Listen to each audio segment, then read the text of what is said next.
इन सब पर बात करने के लिए हमारे साथ हैं सबसे पहले जुड़ते हुए national seed association of India के president doctor M Prabhakar Rao. Mister Rao, बहुत शुक्रिया साथ जुड़ने के लिए। और एक बहुत ही बेहतरीन और सक्सेसफुल सीड कॉन्क्लेव आपने यहाँ पर पूरा किया है मुंबई में। काफ़ी सारी स्टेटमेंट्स, MOUs और बातचीत यहाँ पर निकल के आई है। क्या कुछ हम एक्सपेक्ट कर सकते हैं सीड बिल को लेकर, क्योंकि वो टॉप ऑफ द एजेंडा है, सारी कॉन्वर्सेशंस में है, कई साल से लगातार इसके ऊपर काफ़ी सारी बात हुई है। जो लेटेस्ट सीड का जो बिल है, किस तरह से आप उसे देखते हैं, एग्जीक्यूशन के तौर पर क्या नज़र आता है? थैंक यू मनीषा जी, नमस्कार। सीड बिल इंडस्ट्री के लिए काफ़ी लॉन्ग अवेटेड है। 1966 के बाद काफ़ी कुछ बदलाव हुई एग्रीकल्चर में और इंडियन इकोनॉमी में, तो स्केल काफ़ी बढ़ गया। उस समय तो इंडस्ट्री का नेसेंट स्टेज था। 1966 का पहले तो industry was practically non existent. अभी काफ़ी ग्रोथ होकर के विश्व में 5th लार्जेस्ट इंडिया का सीड इंडस्ट्री आज के दिन है। इंडिया का क्रॉप्स काफ़ी डाइवर्सिफाइड हैं। एग्रो क्लाइमेटिक जोन्स, करीब 15 एग्रो क्लाइमेटिक जोन्स के लिए हम लोग कैटर करते हैं। तो इसलिए we have one of the best industries in the world. So the regulation of the seed industry can be better with a new legislation. जो नया अभी कानून बनने जा रहा है, इससे रेगुलेशन काफ़ी अच्छा होगी। किसान को और अच्छा मतलब बीज मिलेगा, अच्छा क्वालिटी का मिलेगा, और इंडस्ट्री के लिए ईज ऑफ बिजनेस डूइंग भी हो जाना चाहिए। ये हम लोगों का एक्सपेक्टेशन है। जिस तरह के चेंजेस मिस्टर राव यहाँ पर सीड बिल में लगातार साल दर साल हमने आते हुए देखे हैं, और अब जो फाइनल एक ड्राफ्ट बिल निकल के आया है, क्या आपके हिसाब से वो सही है? कुछ चेंजेस देखना चाहेंगे उसमें? हाँ, आपकी बात सही है। सबसे पहले 2024 में इसका बिल बन के आया था। उसका पहले भी 2 साल हम लोग कंसल्टेशन में इन्वॉल्व थे। तो लेकिन कई कारण से वो अभी तक एक्ट होकर के नहीं आया। अभी जो नया बिल अभी ड्राफ्ट जो सर्कुलेट हुआ, जिसके बारे में हम लोग भी चर्चा कर रहे हैं, इंडस्ट्री भी चर्चा कर रही है, तो इसमें और क्या इम्प्रूवमेंट होना चाहिए, इसके बारे में हम लोग बात कर रहे हैं।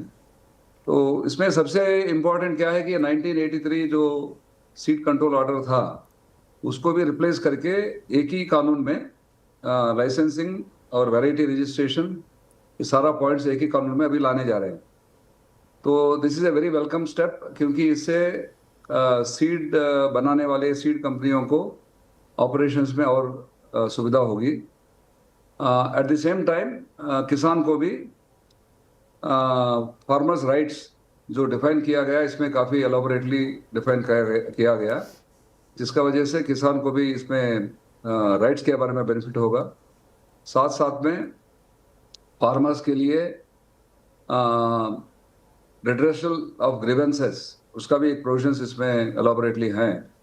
ऑलरेडी जब से कंज्यूमर प्रोटेक्शन एक्ट के अंडर सीड्स को भी कवर किया गया, तब से किसान को डिस्ट्रिक्ट कंज्यूमर फोरम और स्टेट कंज्यूमर फोरम, इनके माध्यम से जो भी ग्रीवेंसेस है उसका रिड्रेसल हो रहा है।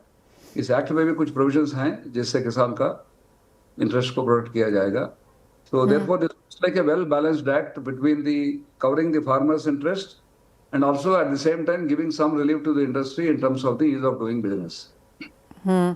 डॉक्टर राव, एक फाइनल सवाल। जैसे आपने कहा 5th लार्जेस्ट इंडस्ट्री है सीड इंडस्ट्री इंडिया के हिसाब से, इंडिया को अगर उस इन सेंस में वहाँ पर देखा जाए, तो एज ऑफ नाउ ओवरऑल कितनी बड़ी इंडस्ट्री है इन सेंस ऑफ वैल्यू ये? और जहाँ तक इंडिया का इंडिजिनस यहाँ पर सीड्स है प्लस इम्पोर्ट ऑफ सीड्स है, किस तरह से दोनों ही मार्केट के नंबर स्टैंड अप करते हैं? इंडियन सीड इंडस्ट्री काफ़ी डाइवर्सिफाइड है। अपने यहाँ कई सारा देशी कंपनी भी है और विदेशी कंपनी भी है, क्योंकि हम पॉलिसी 2002 के द्वारा ओपन किया गया था अपना सेक्टर को।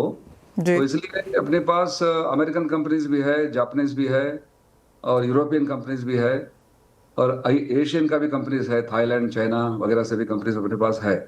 तो वेरी डाइवर्सिफाइड, शायद इतना डाइवर्सिफाइड इंडस्ट्री आपको कहीं नहीं मिलेगा कोई भी देश में। तो this is one unique achievement about the Indian industry, and all this competition is leading to a very healthy situation, जहाँ पर किसान को जैसा किस्म चाहिए वैसा मिलने का भी संभावना है। This is the positive thing, and the estimated revenues of the business are somewhere around 35,000 crores. That is the estimated revenues of the seed industry. And by 2030, we are expecting this to go to almost 45,000 crores. The economy is slated to become 7 trillion economy by 2030.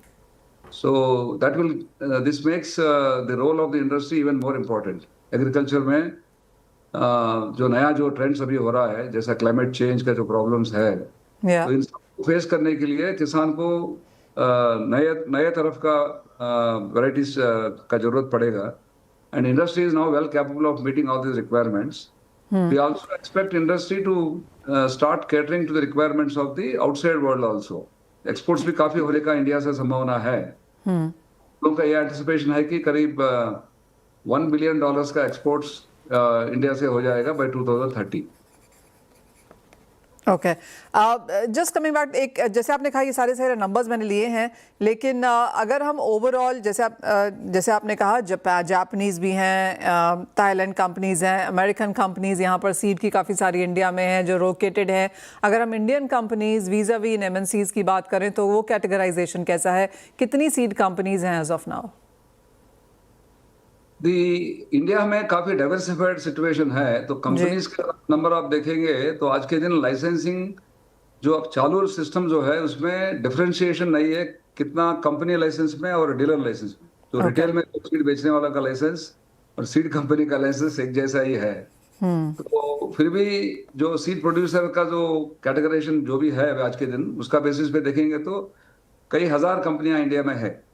लेकिन major companies अगर आप देखेंगे तो major company 300-400 के आसपास आएंगे major medium to large companies में. Large companies अगर आप देखेंगे तो करीब 50 के आसपास रहेंगे. तो इनमें से करीब 50% से ज्यादा देशी कंपनियां हैं और बाकी विदेशी कंपनी भी है. Point taken. एक फाइनल सवाल डॉक्टर राव, और ये इंडियन सीड एशियन कांग्रेस को लेकर है जहां पर हमने काफ़ी सारे MOUs होते हुए देखे, इन्वेस्टमेंट्स की भी यहां पर बातें निकल के आई है. क्या मेजर क्रक्स ऑफ यहां पर कॉन्वर्सेशंस रहा इस एशिया सीड कॉन्फ्रेंस में, कांग्रेस में? एशियन सीड कांग्रेस एक एनुअल अफेयर है. हर साल ये होता रहता है इसी नवंबर के आसपास. एंड आफ्टर 10 years इस बार इंडिया में ये कांग्रेस हमको होल्ड करने का मौका मिला. तो नेशनल सीड एसोसिएशन और हमारा दूसरा association federation of seed industry, उन दोनों मिलकर इसको ऑर्गेनाइज किया था बॉम्बे में. एंड करीब 1000 डेलीगेट्स आया विश्व के हर देश से.